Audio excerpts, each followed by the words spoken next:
یہ کر دو میرے گھر میں، یہ کر دو میرے گھر میں، وہ کر دو. ہم لوگ یوں آپس میں دیکھیں تو یہ بڑا کلوز ریلیشن ہوتا ہے. یہ بہت کلوز لوگ ہوتے ہیں جن سے آپ فیملی کے میٹر، ان سے مطلب کہ ان کے معاملات دیکھتے ہیں. تو یہ اتنے قریب تھے پیارے آقا صلی اللہ علیہ وآلہ وسلم کے. ایک مرتبہ آپ نے بارگاہ رسالت میں عرض کی، یا رسول اللہ صلی اللہ علیہ وسلم، مجھے دنیا کی کیا چیز کافی ہے؟ ارشاد فرمایا، جو تمہاری بھوک کو ختم کر دے اور ستر کو چھپا دے، اور اگر تمہارے پاس ایک گھر ہو جو تمہیں سایہ دے تو یہ بھی ٹھیک ہے، اور اگر سواری کے لیے جانور ہو تو یہ بھی اچھا ہے. یعنی یہ کفایت والی چیزیں نبی پاک صلی اللہ علیہ وسلم نے انہیں ارشاد فرمائی. عشق رسول کی کیا بات تھی، بہت محبت کرتا ہے. ویسے کیوں نہ، اتنا قرب ہو تو کتنی محبت کرے گا. آج دیکھیے، دیکھا نہیں ہے امت نے، مگر ان پہ مر مٹنے کا جذبہ کل بھی تھا اور آج بھی ہے. محبت کتنی ہے کہ آج بھی آقا کے نام پر جان قربان کر دینا گویا کہ ایک امتی اپنا اعزاز سمجھتا ہے. تو اب سوچئے کہ وہ صحابہ جو قریب تھے اور وہ جو بہت قریب تھے، ان کو نبی پاک صلی اللہ علیہ وآلہ وسلم کس قدر محبت ہوگی، کتنا پیار، محبت، الفت. اور آقا کے قرب کی وجہ سے ان کی ہر روز محبت میں اضافہ ہوتا چلا جاتا ہوگا. تو یہ کتنی محبت کرتے تھے پیارے آقا صلی اللہ علیہ وسلم سے. یہ اب سنیے گا آپ. ایک روز حضرت ثوبان رضی اللہ تعالی عنہ سرکار کی بارگاہ میں حاضر ہوتے ہیں. آپ کا رنگ تھوڑا مختلف تھا، پھیکا پھیکا سا رنگ تھا. کمزوری اور غم و رنج اور دکھ کی کیفیت آپ کی نظر آ رہی تھی. رسول اکرم صلی اللہ علیہ وسلم نے پریشانی کا سبب پوچھا، کیا بات ہے ثوبان، کیوں پریشان ہو؟ عرض کی، مجھے درد ہے نہ بیماری، مگر جس وقت آپ کی زیارت نہیں ہو پاتی تو بے تاب ہو جاتا ہوں. آقا آپ کو دیکھتا نہیں ہوں تو بے چین ہو جاتا ہوں، بے قرار ہو جاتا ہوں اور شدید گھبراہٹ محسوس کرتا ہوں. یعنی آپ کا اگر دیدار نہیں ہوتا مجھے شدید گھبراہٹ محسوس ہوتی ہے، یہاں تک کہ آپ کی زیارت سے دل کو سکون نصیب ہو جاتا ہے. میں آپ کو دیکھ لیتا ہوں تو دیکھ لیتے ہیں تجھے پیاس بجھا لیتے ہیں، آپ کو دیکھتا ہوں تو مجھے سکون نصیب ہو جاتا ہے. پھر آخرت کی آقا یاد آتی ہے تو یہ اندیشہ گھیر لیتا ہے کہ وہاں آپ کی زیارت نہ کر سکوں گا، کیونکہ مجھے معلوم ہے کہ اب انبیاء کرام کے ساتھ بلند اور اعلیٰ درجات پر جلوہ فرما ہوں گے. میں رب کی رحمت سے اگرچہ جنت میں داخل ہو بھی جاؤں گا تو پھر بھی آپ کے مقام و مرتبے سے تو نچلے درجے میں ہی ہوں گا، اور اگر جنت میں داخلے کی اجازت ہی نہ مل سکی تو پھر تو کبھی بھی آپ کی زیارت نہ کر سکوں گا. یہ غم کہ میں جنت میں آ بھی گیا تب بھی میں آپ کی زیارت کیسے کروں گا، یعنی یہ غم حضرت ثوبان رضی اللہ تعالی عنہ کو تڑپا رہا ہے کہ یہاں تو آقا میں آ کر آپ کی زیارت کر کے قلب کو سکون دے دیتا ہوں، اگر دنیا سے جانے کے بعد آپ کی زیارت نصیب نہ ہوئی، یعنی جنت بھی اگر مجھے آپ کی زیارت نصیب نہ ہوئی کہ آپ تو بڑے اعلیٰ درجے پر فائز ہوں گے، میں آپ مطلب تو میں کیسے آپ کی زیارت کر سکوں گا، اور نہ کر سکا تو میرا کیا بنے گا یا رسول اللہ. یہ غم مجھے ستا رہا ہے. ہائے ہائے ہائے ہائے، کیا غم تھا، کیا غم تھا. اس کو کہتے غم مصطفیٰ. اس کو کیا کہتے؟ جسے مل گیا غم مصطفیٰ اسے زندگی کا مزہ ملا، دو جہان اس کے سنور گئے اسے آخرت میں خوشی ملی. آقا کی محبت کا غم، عشق رسول، عشق یہ محبت سے آگے کی منزل ہے. عشق کا ہو جانا جو بندے کو رلاتا ہے، ایسی محبت جو جدائی میں رلاتی ہے، فراق میں رلاتی ہے. جو سیدنا صدیق اکبر رضی اللہ تعالیٰ عنہ کو مصطفیٰ کریم سے محبت تھی، وہ محبت حضرت بلال حبشی رضی اللہ تعالیٰ عنہ کو محبت تھی کہ آقا کے وصال دنیا سے رخصت ہونے کے بعد حضرت بلال رضی اللہ تعالیٰ عنہ کا مدینے میں رہنا مشکل تھا. ذرے ذرے آقا کی یاد دلاتے تھے. آپ مدینے کو چھوڑ کر شام چلے گئے کہ مدینے میں رہنا مشکل ہو گیا تھا. یہ سب محبت اور غم مصطفیٰ ہے، رسول پاک صلی اللہ علیہ وسلم کا عشق ہے. اعلیٰ حضرت لکھتے ہیں نا، جان ہے عشق مصطفیٰ، جان ہے عشق مصطفیٰ، روز وضو کرے خدا. یعنی اس کو اللہ پاک روز برکت دے، روز ترقی دے. جان ہے عشق مصطفیٰ، روز وضو کرے خدا، جس کو ہو درد کا مزہ ناز دوا اٹھائے کیوں. جان عشق مصطفیٰ، روز وضو کرے خدا. جان ہے عشق مصطفیٰ، روز وضو کرے خدا، جس کو ہو درد کا مزہ، جس کو ہو درد کا مزہ، ناز دوا اٹھائے کیوں، ناز دوا اٹھائے کیوں. یہ جو عشق ہے نا، عشق میں جو درد ہے، جو عشق اس درد کا جو مزہ ہے نا، میرے دل کو درد الفت. کیا کہتے ہیں؟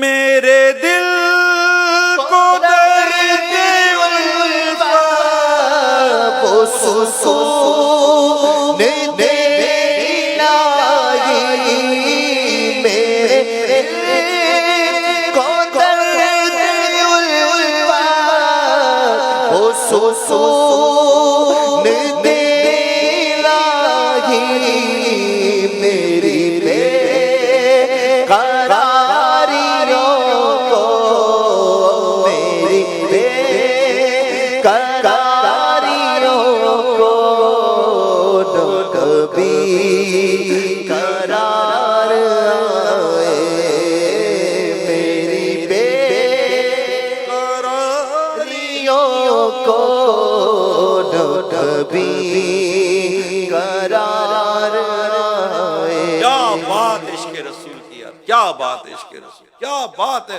آقا سے محبت کی. اچھا میں کسی سے محبت کروں اور کوئی اس سے محبت کرے تو مجھے اچھا نہیں لگتا.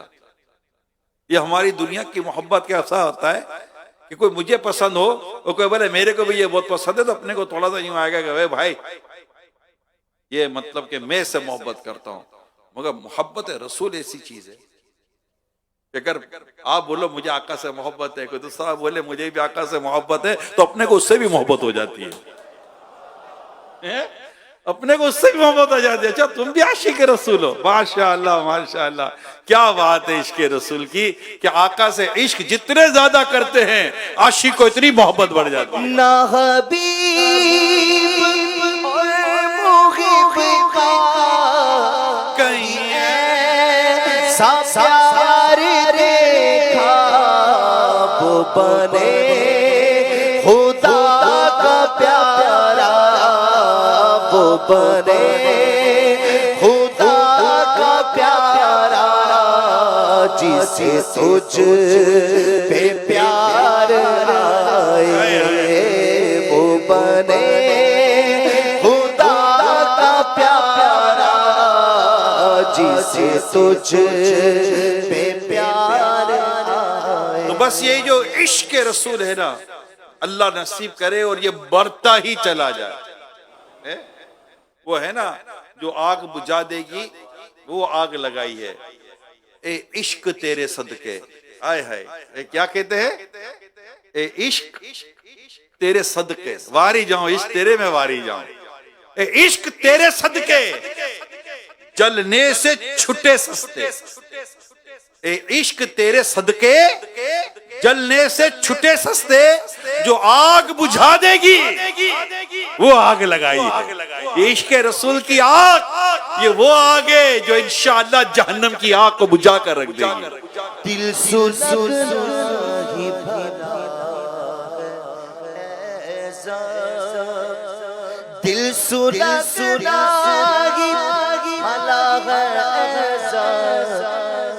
بھی جاتے ہیں دہکنے والے، کچھ بھی جاتے ہیں دہکنے والے۔ تو یہ عشق رسول، صحابہ کرام سارے عاشق رسول آقا کی محبت کرتے تھے، آقا سے پیار کرتے تھے۔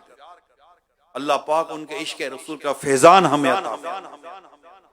ہر صحابی نبی، ہر صحابی نبی، سب صحابیات بھی،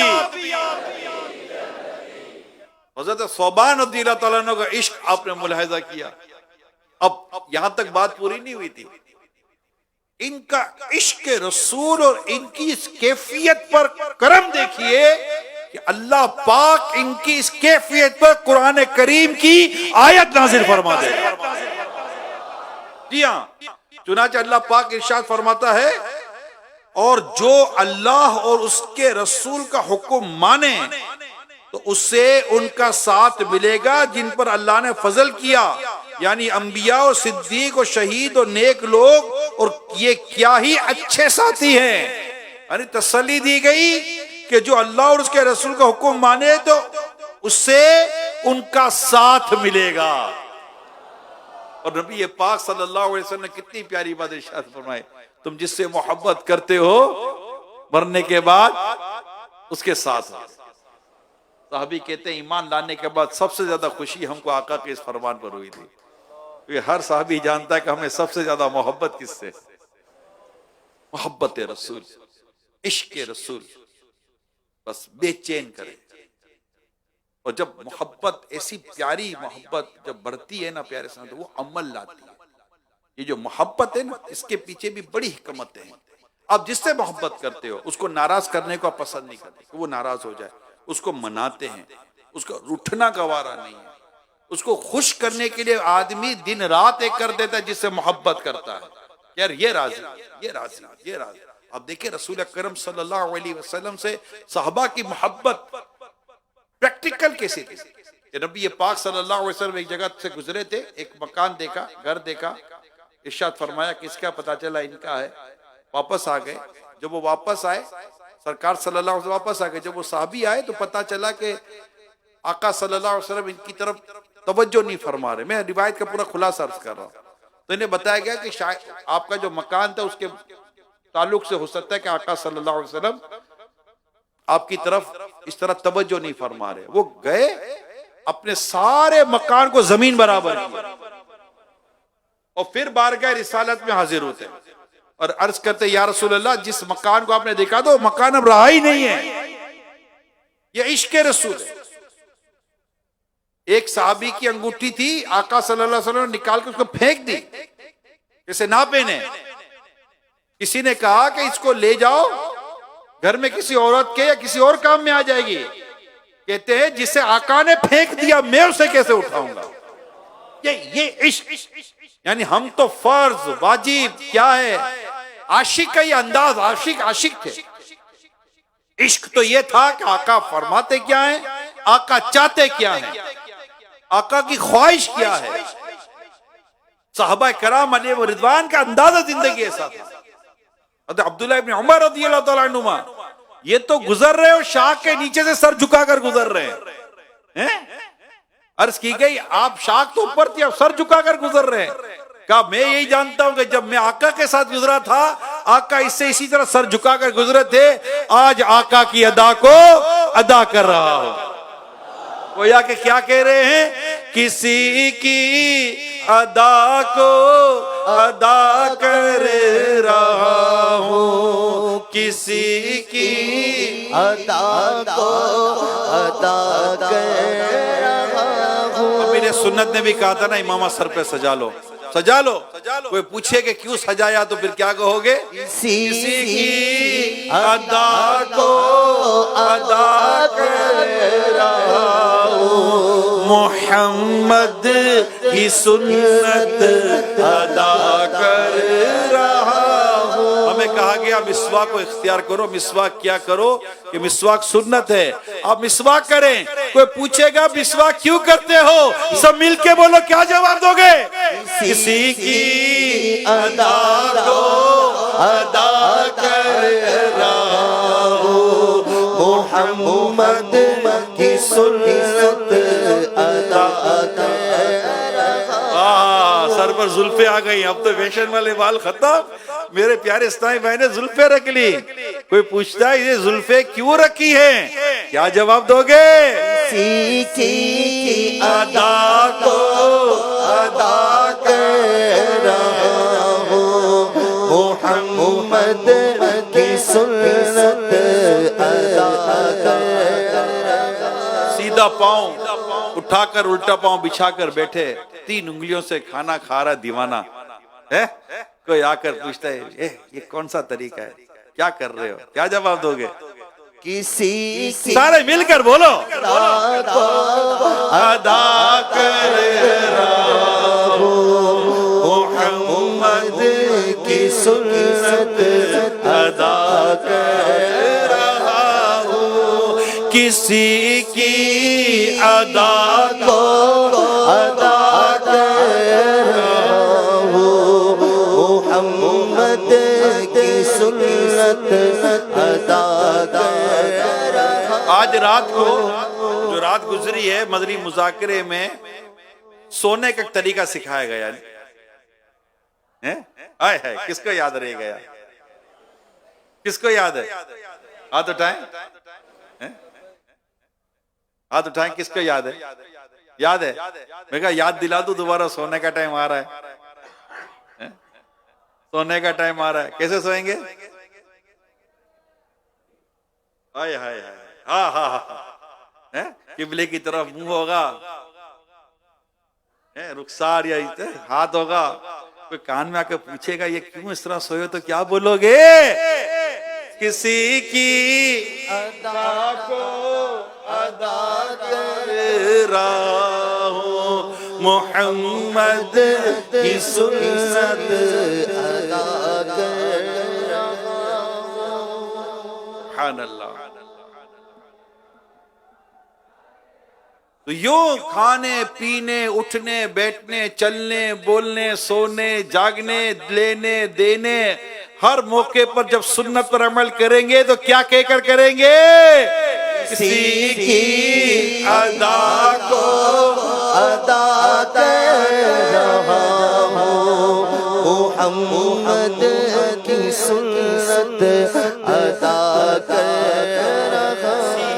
کسی کو کر رہا ہوں نا, اس پہ وہ کسی والا وہ کلام یاد آ رہا ہے.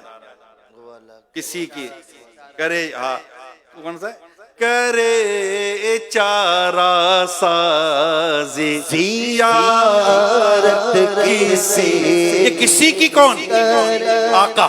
چارہ سازی زیارت کسی کی, بھرے زخم دل کے, بھرے زخم دل کے, ملاحت کسی زخم اور ملاحت. ملاحت نمکینی, نمک ہے. زخم و نمک کا کیا؟ بلکہ ہم کہتے ہیں یار زخم پر نمک مت چھڑکو, مگر آقا یہ نمکینی حسن والے تھے. کیا وہ شعر نمکینی حسن والا ہمارا نبی ہے. حسن کھاتا ہے جس کے نمک کی قسم, وہ بالی ہے دلا ہمارا نبی, وہ ملیح دلارا ہمارا نبی. یعنی نمک اور زخم قربان جاؤں اس شعر کے اوپر کہ کرے چارہ سازی زیارت کسی کی, بھرے زخم دل کے, ملاحت کسی کی. یعنی آقا کا تو وہ حسن ہے کہ اگر وہ حسن ہماری آنکھوں کے سامنے آ جائے اور اس کی زیارت ہو جائے تو میرے دل کا زخم بھر جائے. کرے چارہ سازی زیارت کسی کی, بھرے زخم دل کے, مالا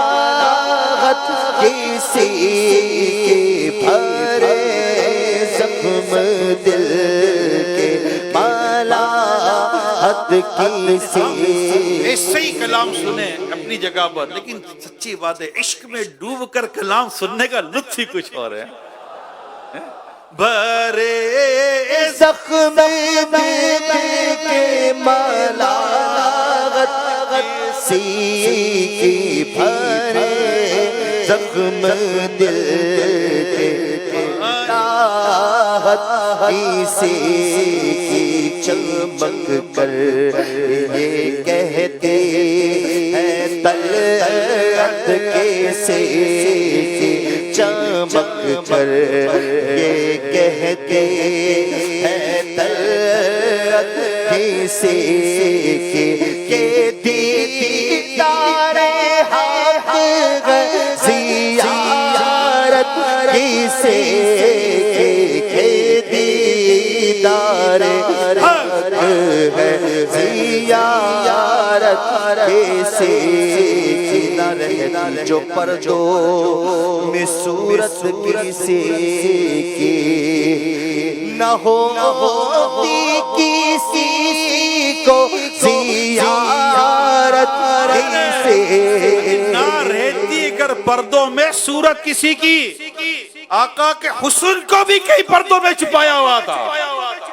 اگر یہ آقا کے حسن کے آگے یہ پردے نہ ہوتے تو نہ ہوتی کسی کو زیارت کسی کی۔ نہ رہتی جو پردوں میں صورت کسی کی نہ ہوتی کسی کو زیارت کسی کی نہ ہوتی کسی کو زیارت کسی کی عجب پیاری پیاری ہے صورت کسی کی عجب پیاری پیاری ہے صورت کسی کی ہمیں کیا خدا کو ہے الفت کسی کی ہمیں کیا خدا کو الفت کسی کی ابھی پار ہو ڈوبنے والے بیڑے ابھی پار ہو ڈوبنے والے بیڑے سہارا لگا دے جو رحمت کسی کی سہارا لگا دے سہارا کسی کی دم حشر آسی مزے لے رہے ہیں، گناہ گار بھی مزے لے رہے ہوں گے۔ دم حشر آسی مزے لے رہے ہوں گے۔ شفاعت کسی کی ہے رحمت کسی کی شفاعت کسی کی ہے رحمت۔ میرے آقا فرماتے میری شفاعت میرے ان امتوں کے لیے جنہیں ان کے گناہوں نے ہلاک کر دیا ہے نا۔ کیا ہی ذوق افزا شفاعت ہے تمہاری، واہ واہ قرض لیتی ہے گناہ پرہیزگاری، واہ واہ۔ دم حشر آسی مزے لے رہے ہیں، شفاعت کسی کی ہے رحمت کسی کی شفاعت کسی کی ہے رحمت کسی امت والا شعر، ہمارا بھروسہ امت والا شعر کہ نہ جائے گی جنت میں امت کسی کی۔ ہمارا بھروسہ ہمارا سہارا نہ پہنچیں گے جب تک۔ اب سننا یہ شعر سنو آپ، اے آقا کے امتیوں، نبی کے غلاموں، یہ شعر سنو۔ نہ پہنچیں گے جب گناہگار ان کے نہ پہنچیں گے جب تک گناہگار ان کے نہ جائے گی جنت میں امت کی سے نہ جائے گی جنت میں ہمیں آقا کی امتی ہونے پر کتنا ناز ہونا چاہیے. بھرے جائیں گے خلد میں اہل عصیان، بھرے جائیں گے خلد میں اہل عصیان، نہ جائے گی خالی شفاعت کی سے نہ جائے گی خالی شفاعت. بس آقا کی توجہ پر جائے، آقا کی نظر کرم پر جائے. جب آقا کی بارگاہ میں حاضر ہو کر ہم عرض کریں اسألک شفاعتا یا رسول اللہ، آقا ہم گناہگاروں کو پہچان لیں، آقا ہمیں پہچان لیں اور اپنے غلاموں میں شامل کر کے شفاعت کی بھیک دے کر ہمیں اللہ سے بخشوا کے جنت کی خوشخبری سنا دیں. ایسا نہ ہو بس کہ آقا منہ پھیر لے، نہ اٹھ سکے گا قیامت تلک خدا کی قسم جسے تو نے نظر سے گرا کے. آقا کی بارگاہ میں ایسے جانا ہے کہ آقا ہمیں پہچان لے، یہ میرا غلام. ایسا نہ ہوگا آقا کہہ دیں کہ میرے شفاعت کے طالب کا تجھے نہ پتا تھا کہ داڑھی میری سنت ہے اور داڑھی منڈانا میرے دشمنوں کا طریقہ ہے. کیونکہ جو جس حال میں مرے گا اسی حال میں اٹھے گا. ہم آقا کی بارگاہ میں آقا کی سنتوں پر عمل کرتے ہوئے جائیں. ہمارے عمل میں کچھ بھی نہیں ہے، بس آقا کی رحمت کی نظر پر جائے، توجہ پر جائے. کیونکہ جانا تو وہی ہے. اسألک شفاعت یا رسول اللہ کی بھیک وہیں جا کر مانگنی ہے. یا رسول اللہ ہم آپ کی شفاعت کے سوالی ہیں. آقا شفاعت کریں گے اور آقا ہمیں پہچانے، اپنے غلاموں میں شامل کریں اور ہماری سفارش کر دے اللہ کی بارگاہ میں. اللہ پاک اپنے حبیب کی سفارش پوری فرمائے، ان کو مقام محمود عطا کیا جائے گا. بس اتنا ہی سبب ہے انعقاد بزم محشر کا کہ ان کی شان محبوبی دکھائی جانے والی ہے. تو میرے پیارے اسلامی بھائیو، آقا کی سنتوں پر عمل کرنا ہے، سیرت پر عمل کرنا ہے. آقا کو راضی کرتے کرتے کرتے کرتے ہمیں زندگی گزارنی ہے. سہارا یہی ہے ہمارا، سہارا مصطفیٰ کی بارگاہ ہے صلی اللہ علیہ وآلہ وسلم. یہ اپنے رب سے بخشوائیں گے. اور یہ ناراض تو پھر سب ناراض. کہ خدا چاہتا ہے رضا محمد صلی اللہ علیہ وسلم. ہمیں آقا وہ اعلیٰ حضرت کا کیا خوبصورت شعر ہے نا، کام وہ لے لیجئے تم کو جو راضی کرے، ٹھیک ہو نام رضا تم پہ کرو رو درود. اللہ پاک ہمیں سنتوں پر عمل کرتے ہوئے جینا نصیب فرمائے اور آقا کے عشق و محبت میں اللہ پاک ہمیں جینا اور عشق و محبت میں ہی ایمان و عافیت پر دنیا سے رخصت ہونا نصیب فرمائے. میٹھے مدینے میں سبز گنبد کے سائے میں آقا کے قدموں میں آقا کے جلووں میں صلو علی الحبیب صلی اللہ علیہ محمد. العالمین والصلاة والسلام علی خاتم النبیین.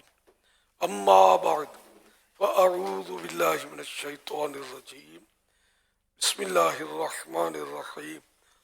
الصلاة والسلام علیک یا رسول اللہ وعلی آلک واصحابک یا حبیب اللہ. الصلاة والسلام علیک یا نبی اللہ وعلی آلک واصحابک یا نور اللہ.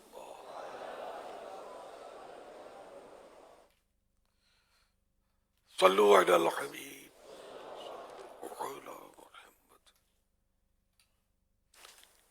تکبیر تحریمہ یہ نماز کی شرط بھی ہے اور نماز کا رکن بھی ہے.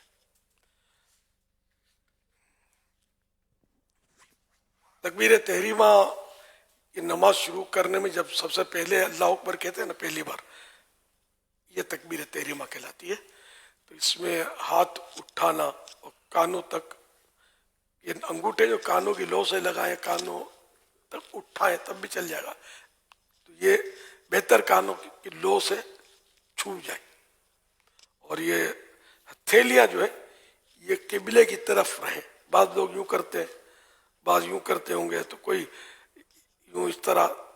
بہتر جو صحیح طریقہ جس میں سنتیں وغیرہ آ جاتی ہیں تو یہ اس طرح قبلے رخ ہتھیلی ہو اور نارمل ہو، ایک دم یوں کھینچ کر بھی نہیں اور یہ بالکل بھی نہیں بلکہ نارمل قبلے کی طرف ہوں. اب اللہ اکبر کہنے کے بعد، یہ لگانے کے بعد اللہ اکبر کہیں، اور اس کے بعد وہ نیچے ہاتھ باندھنے ناف کے نیچے مردوں کو. اللہ اکبر کہنے کے بعد بعض لوگ ہاتھ لٹکا دیتے ہیں، بعض یوں کرتے ہیں. تو یہ نہ یوں کر رہا ہے نہ لٹکانا ہے، بلکہ اللہ اکبر کہہ کر فوراً ناف کے نیچے باندھ لینا ہے. باندھنے کا طریقہ یہ ہے کہ ہاتھ باندھنے کا کہ تینوں انگلیاں پشت کلائی، یہ کلائی کہلاتی ہے، اس کی پشت پر، یہ پشت ہے پیٹھ اس پر، اور یہ جو جوڑ ہے یہ دونوں طرف انگوٹھا اور چھوٹی انگلی، یہ اس کو یوں، یہ سنت اس کا مطلب طریقہ ہے.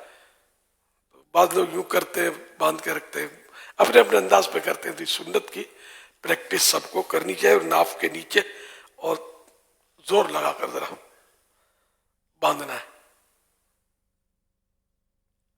اچھا، تکبیر تحریمہ جو آپ کو میں نے بتائی، تو اس میں یہ احتیاط ہے کہ امام سے پہلے اگر اللہ اکبر مقتدی جو پیچھے نماز جس نے شروع کی، اس کی اللہ اکبر امام سے پہلے ختم ہو گئی تو نماز شروع نہ ہوئی، تو نماز اب امام کے پیچھے پڑھ رہا ہے، اس کی نماز تو شروع نہیں ہوئی، تو یوں اس کی نماز پھر اب ہوگی بھی نہیں. تو اس لیے اس کا بہتر طریقہ یہ بیان ہوا ہے کہ جب امام اللہ اکبر پر پہنچے نا، تو بر میں چونکہ کھینچنا وغیرہ کچھ بھی نہیں ہے، بر فوراً ہو جاتا ہے. تو جب امام بر پر جو پہنچے تب مقتدی، امام کے ساتھ نماز پڑھنے والا پیچھے جو پڑھتا ہے، وہ اپنی اللہ اکبر کہنا شروع کرے. تو اب یہ امام کے بعد ہی اس کی ختم ہونی ہے، تو یوں اقتدا اس کے پیچھے پڑھنا درست ہو جائے گا. اچھا، بعض اوقات وہ پڑھنے میں، اللہ اکبر کہنے میں غلطیاں بھی ہو جاتی ہیں. اللہ اگر کہا تو نماز نہیں ہوگی، یہاں تک کہ رکوع سجدے میں بھی اللہ اکبر کہا تو نماز ٹوٹ جائے گی. اسی طرح اللہ تو صحیح کہا، اللہ اکبر یہ کہا تب بھی نماز ٹوٹ جائے گی. تکبیر تحریمہ میں یہی اکبار کہا تو نماز شروع ہی نہیں ہوگی.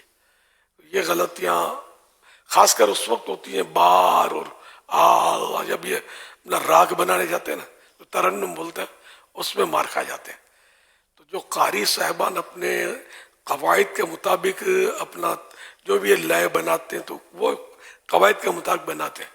ان بندر کی طرح کوئی نقل کرنے بیٹھے گا تو اس کو قواعد تو پتہ نہیں، تو وہ نماز ہی توڑ بیٹھے گا اپنی. تو ہوتا ہی ہے.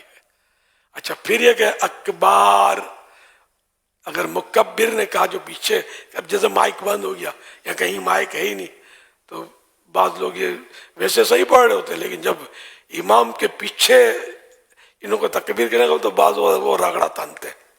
اب اس میں یہ اللہ اکبر یا اکبر اس طرح وہ کہہ رہے ہوتے ہیں اپنی اور دوسروں کی نمازیں. اب اگر ایسی تکبیر اس نے کہی کہ معنی بدل گئے، فاسد ہو گئے، معنی فاسد ہو گئے، تو جس نے اس کی آواز پر اپنے رکوع سجدے پیچھے والوں نے کیے، کسی ان کی بھی نہیں ہوئی. جس نے ان کی آواز پر نہیں کی ہے اس تکبیر والے کی، بلکہ امام صاحب کو اگر آواز نہیں بھی آئی تو دیکھ کر کیا، یا امام کو دیکھ کر جو صحیح انتقالات بولتے ہیں اس کو، رکوع سجود میں آنا جانا جو ہوتا ہے، تو ان کو دیکھ کر کیا تو ان کی نماز بھی درست ہو جائے گی. اور اس غلط تکبیر کرنے والے کی جو پیروی کرے گا تو اس کی نماز نہیں ہوگی، جبکہ وہ ایسی غلطی کر رہا ہے جس سے نماز ٹوٹ جاتی ہے، فاسد ہو جاتی ہے. تو اس سے آپ کو اندازہ ہوا ہوگا کہ نماز کو سیکھنے کی کتنی اہمیت ہے. کہ یہ غلطیاں میں نے ایک بار نہیں کہوں 100 بار دیکھی ہے لوگوں کی، تو شاید غلط نہ ہوگا. دیکھنے میں بڑے موبے دار اور یوں لگے گا کہ حضرت علامہ صاحب ہے، لیکن جب بولتے ہیں تو پتہ چل جاتا ہے کہ یہ کیا ہے. عوام تو اب بھی اس کی دستموسی کریں گے، اپنے سمجھ میں آ جاتی ہے کہ یہ کیا ہے، تو اللہ اکبر ہی بولنا نہیں آتا، حلیہ ہی خالی اس کا ہے زوردار، اور مطلب